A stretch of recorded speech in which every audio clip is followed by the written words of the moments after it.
41. Learn the differences between the Eldar. Eldar are complete and utter stuck-up pricks, the craft world Eldar that is. The independent Corsairs are, well, they're pricks too, and the Dark Eldar, well, they're also pricks. Okay, the end point is you can actually trust the Harlequins. These Xenos dedicate their entire life to destroying chaos, none of this divert a Yaik into human territory to save 12 Eldar bullshit, so you can usually rely on them to keep their world if it'll result in dead cultists. So hey, fun times all around. We want dead cultists, they want dead cultists, good times. The thing is, a lot of people are, justifiably, paranoid about the Eldar in general, and a few guardsmen who were with me tried to shoot at our temporary ally who wasn't going to betray us, for once. Let's just say he did some psyker crap, so their shots kept missing him before he gutted them all on the spot. Then he said something about rising action. These guys will work with us, but dear Emperor, they're pretentious. 42. Do not attempt to seduce an orc. No. Just no. Honestly, everything else I mentioned on this list involved sex takes second priority to an orc, minus the bit with the sex slave. Have you ever seen an orc try to fist someone? I have. He used a freaking power KLAW. And that was just foreplay. 43. Do not underestimate minor Xenos. The big Xenos power players in the Milky Way are orcs, Eldar of all kinds, Necrons, Tau, and Tyranids. Despite this, there are easily thousands of smaller races throughout the galaxy, and when you are not fighting the usual suspects, you'll probably be sent off to exterminate one. And when its species is put at risk, the natives will fight tooth, nail, and tentacle to survive. So it doesn't matter if it's cute and adorable and fits in the palm of your hand, there's a good chance it'll try and rip your face off. Usually with their teeth. And it is not a pretty sight. So just kill it before the Tau can annex it. 44. Don't play Hold ER Steady. Hold ER Steady is a new drinking game that involves people downing a beer, putting the bottle on their head and having a friend shoot it off with a stubber and then switching. Yes, this is a disaster waiting to happen. Thankfully the guardsman in this particular incident only lost a bit of his frontal lobe, I think, before I put a stop to it. Sure, now he makes Augurn look like our ecotech experts now, but it could have been a hell of a lot worse. The administratum could give him a bionic replacement, but they said it wasn't worth the resources. I honestly found it hard to argue with them. 45. Avoid love triangles. I'd tell people to avoid this anyway, if only because love triangles are simply insufferable, but they can get people killed. There's always the members of the triangle trying to murder each other, but on the other hand there are lovesick idiots just have to drag others down with them. Like that time in the trenches where two guys and a girl were going at it while I was 5 feet away from them. I had a giant barbed spike sticking out of me and I was desperately trying to remember if the small and large intestines were named for length or diameter while they were bitching about whose dicks had been where. 46. Stop saying Feth. Feth is a spirit unique to Tanith. You know, planet freaked up by chaos number 9315. The survivors from that planet are few and far, so don't pretend you know what Feth means. And they are damn sensitive about their planet being destroyed, and they will challenge you to a knife fight to the death if you don't pay it the respect it deserves. And I will do nothing when they slip around you and open your throat. 47. Beware Valhallan showers. I thought it was agreed that hypothermia was bad for you. Well, the Valhallans didn't get the memo. Astropath probably bollocked it up.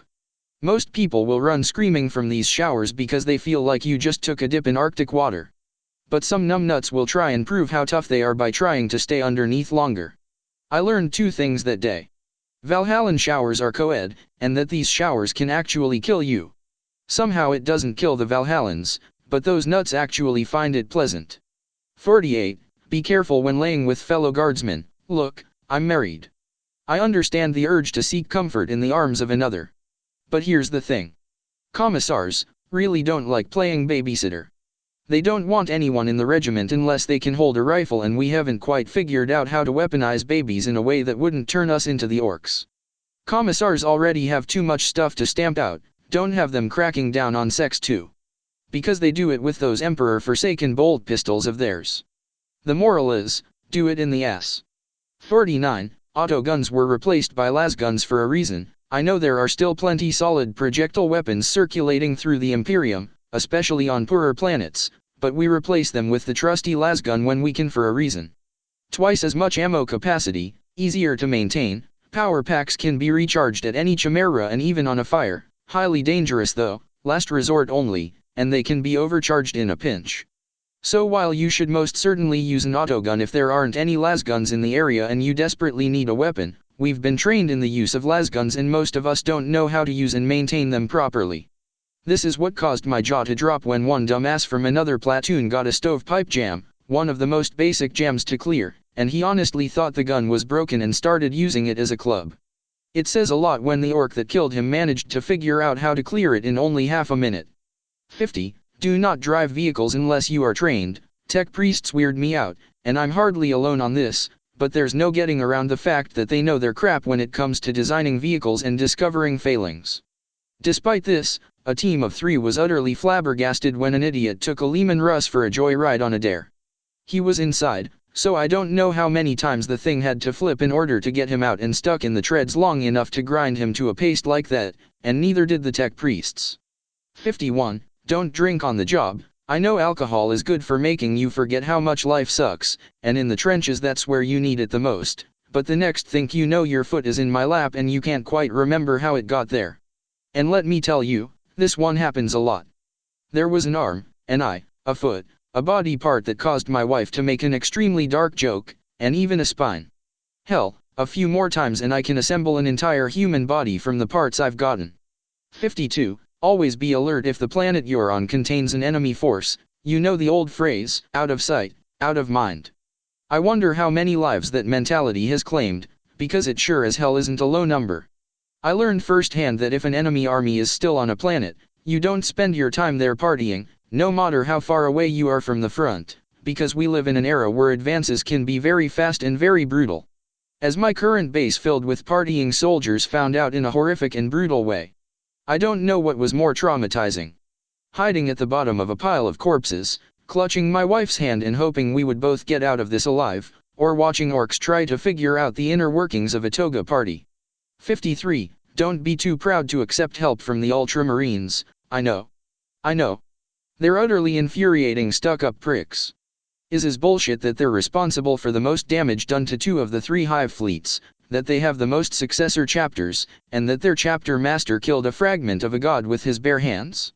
Yes it is, it's the most infuriating band of twats I've ever heard of, but we should still use this to our advantage. In a galaxy where everything wants to fuck us, sometimes literally, we need every asset we can get. So I want Marnus Calgar at my side. I'm still going to talk shit about him the second he's out of earshot, but I'm smart enough to know I'm more likely to survive hiding behind him when a daemon is trying to eat me. 54. Disregard 53 if the Ultramarine in question is Cato Sicarius. Forget everything I said if Cato Sicarius is involved. You think the standard Ultramarine has an ego the size of a small moon? Well, they do, but Cato Sicarius has an even bigger one, and it tends to manifest in ways that are a lot more destructive, not to him, but to the poor sons of bitches around him. Namely us. I was on the other end the system where this happened, but when we were clearing out a chaos infestation, Sicarius got hundreds of thousands of men killed. The Ultramarine Second Company was supposed to secure the flank of the main army, but he led them running off to go fight some warlord. Because he insulted his honor or something, probably just insulted that stupid ass thing he calls a helmet, and so he had to go prove his worth while the plebeians all died. So yeah. If he's around, don't count on him for help. 55. Don't pick a fight with the Administratum. You will lose. The Administratum is like a train wreck that just keeps going, everyone knows this. We've all been waiting to get a delivery of munitions and food and get something we didn't need/want.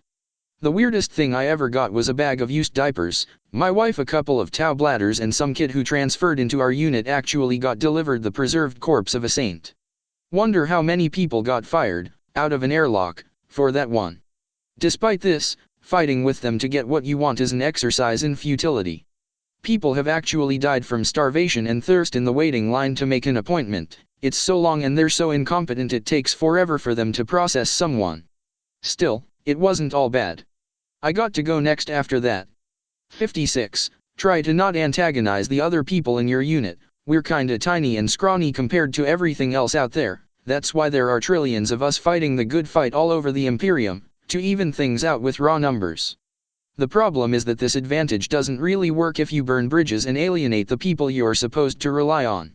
For example, if you lose a game of poker, don't throw a tantrum and pull a gun on her, she might snap your wrist. And when you have a broken hand and you're out to fight anyway, the husband of the woman you threatened might not feel like helping you and might instead just use the time to write his book while a hormigunt turns you into its new chew toy.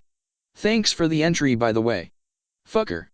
57. Store your weapon properly, keeping number 52 in mind. I appreciate that some people want to keep their weapons close by in case of an enemy attack, but there's smart ways to do it. Don't just put them somewhere where they can go off and kill you. The old under the pillow thing is a great way to accidentally set it off. Let me tell you, years before I was married, a good-looking corporal coaxed me into her bed. She was buck naked, was looking down at where I was laying, leapt onto the bed, and set off the last pistol under her pillow, blowing her brains out. I was sexually withdrawn for years after that. 58. Remember where you buried the mines. Okay, seriously people? This is extremely basic. Mine go boom. Boom hurt. We not want hurt. Therefore, we no step on mine. Bad people go boom. Not us.